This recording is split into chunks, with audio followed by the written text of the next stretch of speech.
Kumbaga, pag pumangit ang reputasyon mo, natatabunan niya yung madaming pera eh. Bad boy shake a la kill, ako 10 toes down. Kung under self-improvement ka or gusto mo na mag-amoy mabango pare, available mga perfumes natin sa Shopee at TikTok Shop. Maraming salamat sa walang sawang suporta at walang sawang bumili ng mga pabango natin pare. Huwag kayong mag-alala mga pare, every year nag-i-improve yan. Link nasa description. For sure, kilala ninyo si Adam22. Okay? Sa mga hindi, isa siyang podcaster na kilala bilang merong asawang pornstar. Actually, dalawa silang pornstar kasi may nakikita ako mga videos na after nilang mag-interview ng mga pornstar, sabay nilang binebembang mag-asawa. No? So, kilala siyang ganun. At nag-trending, no? Nag-trending itong relationship ni Adam22 kasama yung asawa niya na si Lena the Plug. Dahil pinabembang niya yung asawa niya na si Lena the Plug doon kay Jason Love. I'm sure alam niyo yan, no? Kung nandito kayo sa Manosphere. At may mga videos niyan sa paborito niyong site. No? So ngayon pare, may bagong balita. Yun ang papanoorin natin ngayon. No? Kukunot ang mga noo nyo rito mga pare. Right? Let's go. So the last time we caught up with Adam22, he had announced that his No Jumper brand was failing. So there's something that I've been hiding from you guys. No Jumper is going broke. So yun yung podcast ni Adam22, yung No Jumper. Okay? So it's getting broke na nga daw. And then most recently, he did get destroyed in the boxing ring by his biggest adversary, Jason Love. Oh no! Oh my God! Boom, boom, boom, boom. Wait! No! No! Boom, puta, hindi nakapalag oh. So take note mga pare okay? Itong gumugulpi sa kanya, ito rin yung lalaki na pinabembang niya yung asawa niya. At nanonood din yung asawa niya rito. Nabembang na yung asawa mo, nagulpi ka pa nung bumembang sa asawa mo. Kasi maganda sana itong build-up ng boxing nila pare. Kasi parang na-build up dito na yan, gaganti si Adam22. Sige, gulpi mo. Sige, ano mo yung galit mo sa dahil grabe yung pagbembang nung ni Jason Love dun sa asawa niya. So bilang ganti, kahit alam naman natin na gusto niya yon, ito yung boxing, dito ka babawi ngayon. Aso puta, nagulpi pa. Iniputan ka na nga sa ulo, dinuraan ka pa sa muka. Ganun ang galagay. So not only did Jason have his girl screaming while biting the sheets, but he then once again had Adam begging for mercy in the corner. And really, Jason kind of just served as a master key of sorts for his wife, Lena. I know what you guys do. Guys, wise women. Oh my gosh, you said it. I'm the wife. Where's Adam? He's working, I'm working, you know. Because ever since Adam opened up that can of worms and agreed for her to perform with him, she has essentially gone on this world tour, performing her greatest hits all around the country with all sorts of men. Dude. Mind you pare, sa mga hindi nakakilala, kasal sila. Okay? At may anak sila. Pero tignan niyo yung sobrang ka-degeneracy ng ginagawa nila. Kababuyan na ginagawa nila pare. Hinayaan niya na mabembang ng ibang pornstar itong asawa niya. Kasi doon sila kumikita eh. And I'm sure naman, ito si Adam22, bumibembang din to ng ibang pornstar din kasi yan nga yung trabaho nila. Pero sige, mamaya pag-uusapan natin. Gusto ko lang malaman ninyo yung storya na to. In the future, you may see the 22ster, Lena the Plug, and Jason Love in a big old sandwich. And this is really what I warned Adam about years ago when he decided that fast money was everything to him. Fully leaning into the role of the guy who likes to sit in the corner and watch his girl get plowed like a field of potatoes. And so in this first clip, guys, this was literally the night that Adam lost his fight to Jason. And you know, I guess the wife did not want to go home with the loser, and so she ended up at Jason's house, making little Instagram reels and whatnot. I mean, honestly, at this point, from what I've seen on her Instagram profile, I think that she actually spends more time with this guy than she does the 22ster. Mind you, papaalala ko sa inyo lagi, kasal sila nito. Okay? Alam mo ba rin sa sobrang ridiculous ng sitwasyon na to, hindi ako naniniwalang totoo eh. No? Lahat ng to, iniisip ko nga, scripted. No? Hindi talaga sila, kasal sila, oo, by paper lang. Pero gusto nilang i-build yung ganong klase ng image, no? Na open relationship, bebembang yung asawa niya sa ibang lalaki, si lalaki naman bebembang din ng ibang babae, pero kasal sila. Building an image sa mga tao na, controversial. So, yun yung way nila para sumikat. No? Kasi, hindi ako, kaya sabi ko, yun yung gusto nila. No? Yung buhay nila is malaking script na ginagampanan nila. Kasi hindi ako naniniwala na may normal na tao na willing gawin to, kusang loob na gawin to.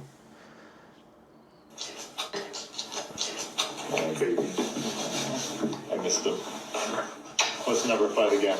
I mean, I'm dead serious when I say that this guy might go down as the most solid reputation in internet history. Like, even with people like EDP445 running around, somehow I think that Adam's reputation is more in the dirt. Either way, guys, the reason I'm making this video is because I did see this headline on Twitter yesterday. Exclusive, Lena the Plug files for divorce from Adam22. Yun ang reason kung bakit natin ito ginagawa ng video, pare. After all ng kabalastugan nila, may magpa-file pala ng divorce yung babae. And it's really just one of those things, guys, where when you look into their eyes, there's just really no semblance of a soul there. May magugulat, nagulat ka pa ba? Magugulat ka pa ba dun sa balita na yun, pre? I don't think so. Very similar to Mr. Beast, where the smile just does not reach this region of his face. Lena the Plug is pulling the plug on her marriage with Adam22. Lena filed for divorce docs in LA County without a lawyer on June 1st, which happens to be her birthday, and wants legal and physical custody of their 5-year-old daughter. They claim that Lena says she does not have a job, and that her only income is a $3,000 payment of monthly spousal support from Adam. Also making it sound here like she has no control over the revenue that she generates on her dirty page. Alright. So, kaya siguro, gano'n na lang niyang ipamigay yung asawa niya at pumapayag din yung asawa niya. Kasi siya naman ang mag-handle ng pera. Lahat ng kinikita nila sa pagkagawa ng mga kademonyuhan nila, dahil nga sa pera. I have no access to any financial resources in this marriage or actual financial information, so all amounts into the rest of it. So it honestly sounds to me like they wanted to file this maybe for the promotion, but she also did not want to disclose her income because these documents are like public record, so maybe they threw the thing in there about the custody of the daughter just to make the entire situation seem more realistic. Di ba? Pati mga tao ngayon, tinatrato na lang tong pag-file niya ng divorce as part of their promotion. No? Para may promote yung mga pinagagawa nila. Kasi siguro gumagawa ng ingay para panoorin ng tao yung mga videos nila. No? Kasi, kumbaga sobrang obvious naman na parang tangina kung ano-anong pakawalang ginagawa ninyo, obvious na mag-end up kayo dito. Pero, yun nga, gano'n na siya itrato ng mga tao. Wala, yung perspective ng tao sa inyo, hindi na kayo siniseryoso. Para bang isang part lang kayo ng entertainment sa internet. Walang respeto whatsoever. Either way, Adam would respond to the news by saying, "All black women who want to date me, please DM me. I will buy you a car." He would then share a post to Twitter where he says, "Man, where the black women at?" To which DJ Vlad would reply, "Once you go black, trust me." And listen, Vlad, that is a lesson that Adam learned long ago. You know, obviously there's two types of learners out there, people that like to get that hands-on experience. And then obviously you have those other people that need like a third-person point of view. Maybe they like to sit in the corner with some popcorn, maybe a little cherry slushy from the gas station, and of course his handy-dandy camcorder. And I feel like this clip right here pretty much does sum up Adam's legacy online at this point. What's that boy name got Lena? No queefing. Jason Love. Jason. Yes. Jason Love. I watched the whole video. I watched the whole video. How was that? Boy, slow pushed it up and I made it about. I told her no queefing. My one rule, Yeah, no queefs. that's my top 3 on why For you real? can't do the little sperm. All right. Bro, again, content creator ka, di ba? Minsan sa isip mo, parang script na lang talaga, gumaganap ka na lang na isang character. Pero, anong pakiramdam mo pag yung kasama mo sa podcast pinag-uusapan kung paano binibembang yung asawa mo? Pinag-usapan pa nila yung quiff nga daw, yung tunog ng echo pagka may hangin nung asawa niya. May anak siya dun, pre. May anak siya dun. May anak sila. Right? And maririnig to ng anak nila in the future. Nasa internet to. Man. I appreciate that. I ain't even watching shit. I gotta check it out. Yeah, shit, what? Yeah, we gonna watch that movie. Biggest scene of all time. Most money ever earned from a scene ever. That's my baby. Di ba? More, dahil daw doon sa video na yon yung binembang ni Jason Love si Lena the Plug, yun daw pinakamalaking earnings nila. It's all about the money with this guy, pare. And mamaya pag-usapan natin yan. And it is just hilarious to hear Adam talk like he is so proud, like she just won some sort of Nobel Prize. Either way, after this divorce news really started to catch some steam, Adam would return to Twitter to say, "Y'all got me fucked up," sharing this infamous meme, only replacing the guy with Jason Love. And this clip right here really just puts on display how fast things can escalate. As I believe this was only a couple of months back when Adam was out here promoting the fight. I would like for you to clarify that there was in no way any kind of emotional connection. This is not a date.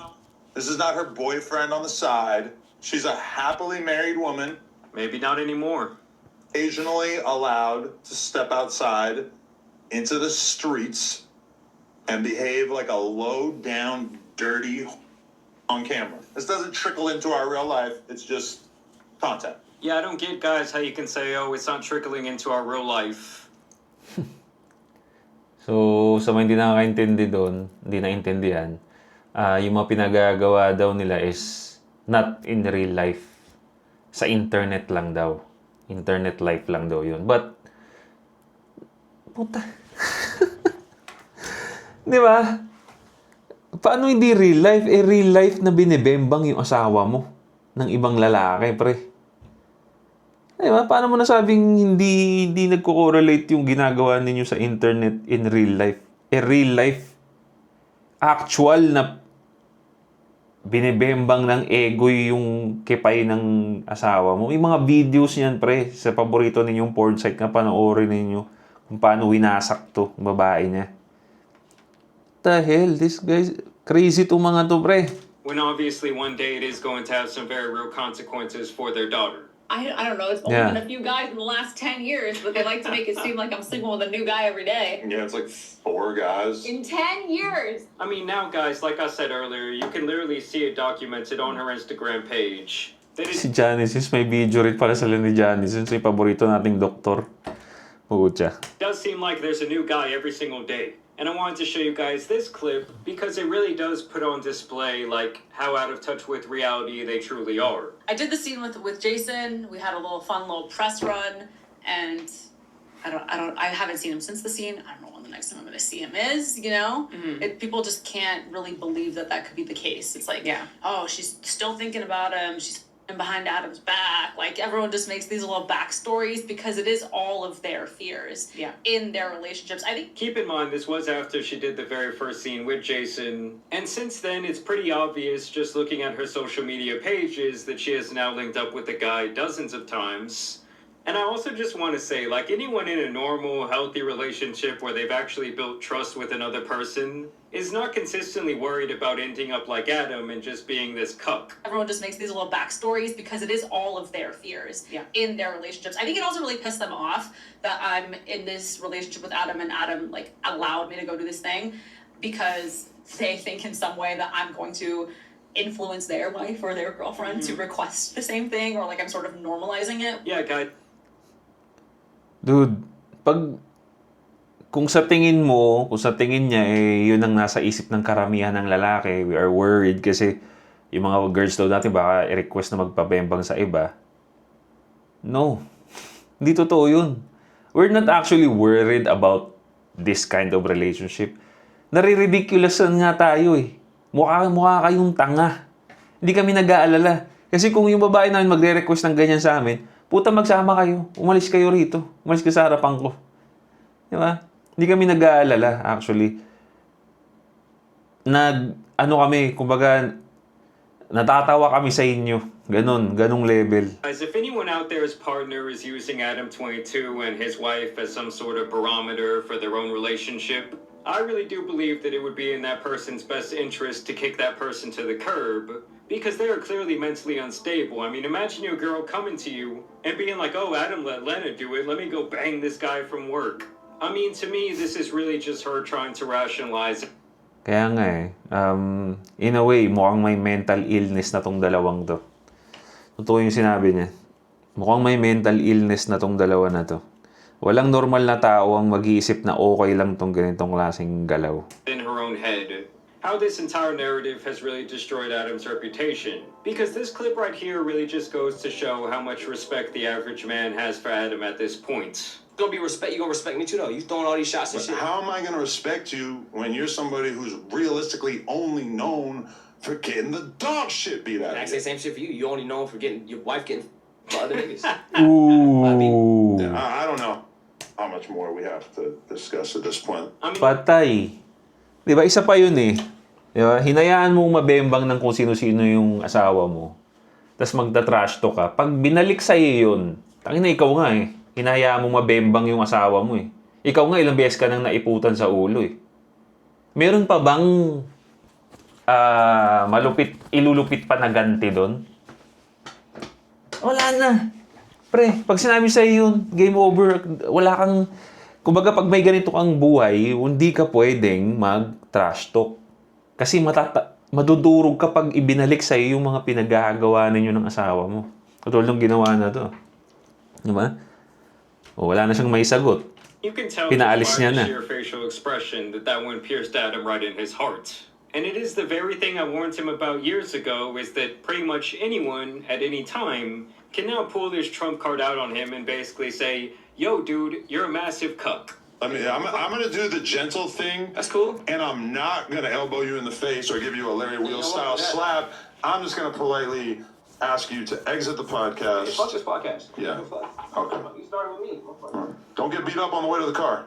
And the other thing is, guys, after the display that we saw Adam put on in the ring, where he did not land or even throw a single punch, and he really just cowered in the corner, no one wants to hear about him whooping someone's ass or beating someone down ever again. But yet, here he was once again on Twitter saying, I almost had to give him his third ass whooping of the week. And it's not just men who talk to him this way, but also women. One quick question. Are you concerned about your child? I believe she's a daughter, right? Do you ever worry that one day she'll see this content and maybe would you want her to be doing content like this? Is it Ooh, good question. something that would make you proud as a father to a young daughter? I think every parent wants to see their offspring do better than them. So for sure, I wouldn't like to see her, just sort of default to that just because she knows that her parents did it. I know a lot of girls who make a shitload of money on and don't even show their nipples. So I can't just look at only profession and say like, oh, that would be a hideous way for my offspring to earn a living one day. But And it really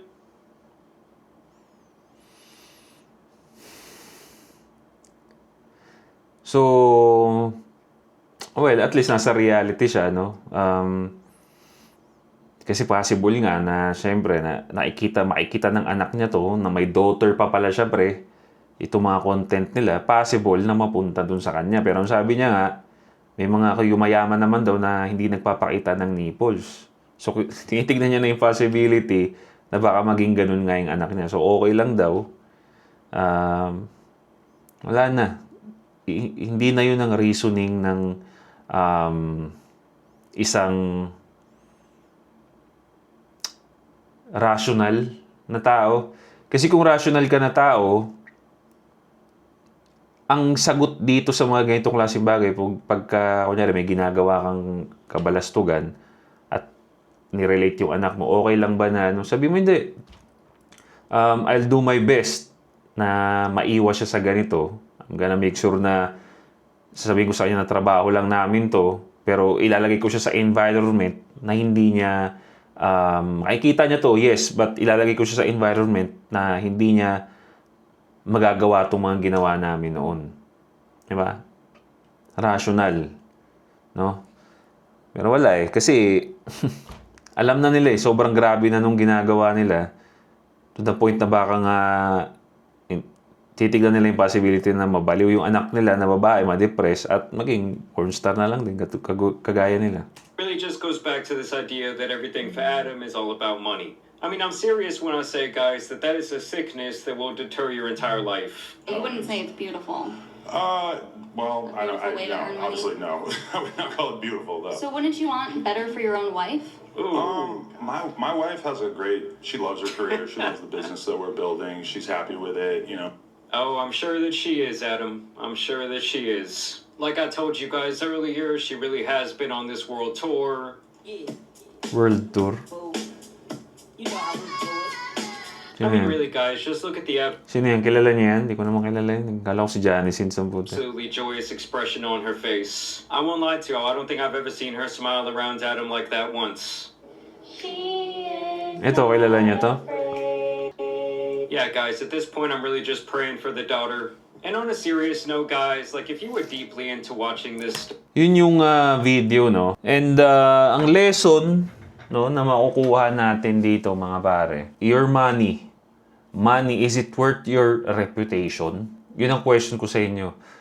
Katumbas ito, pare, itong issue niya is katumbas nung mga pinag-uusapan natin ng mga bata tayo, pero sinasabi lang siya as pang-comedy, is yung payag ka, may 1 million ka, pero may ethics ka sa noo.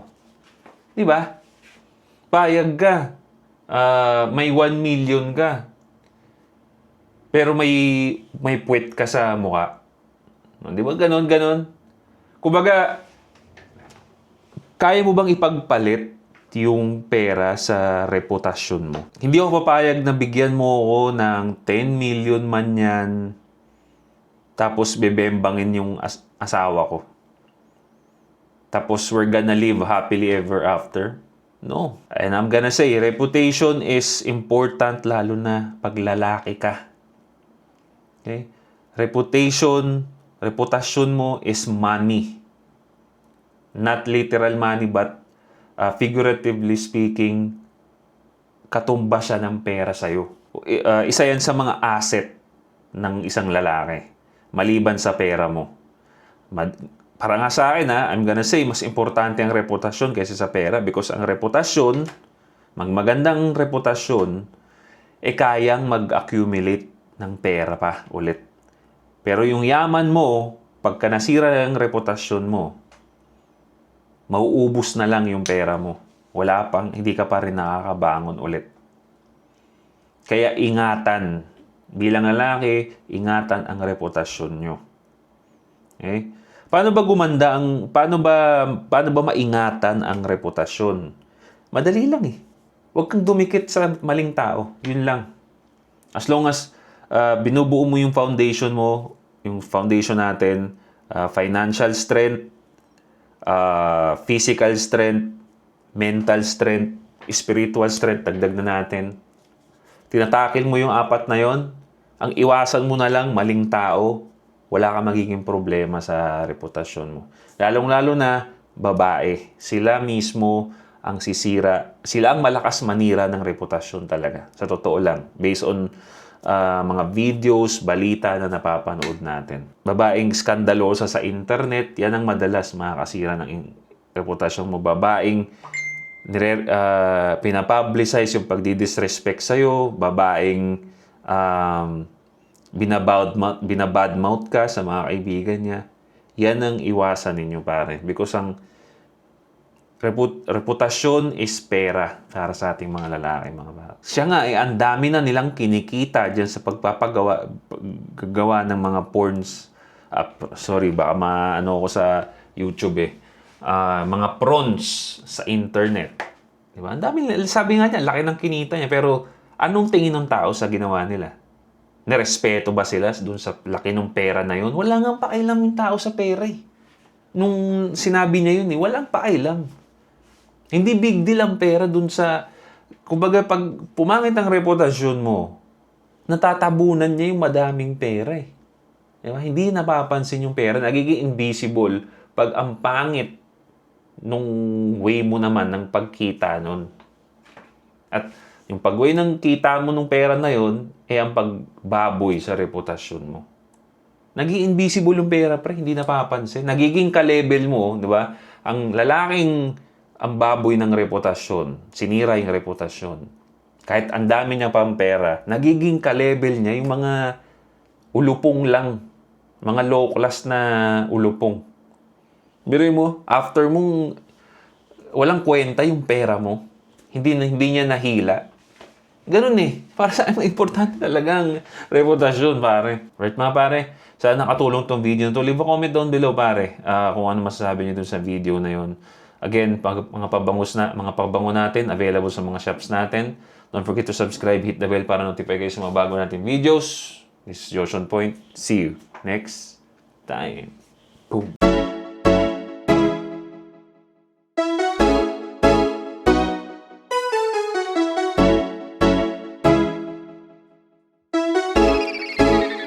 GFAB.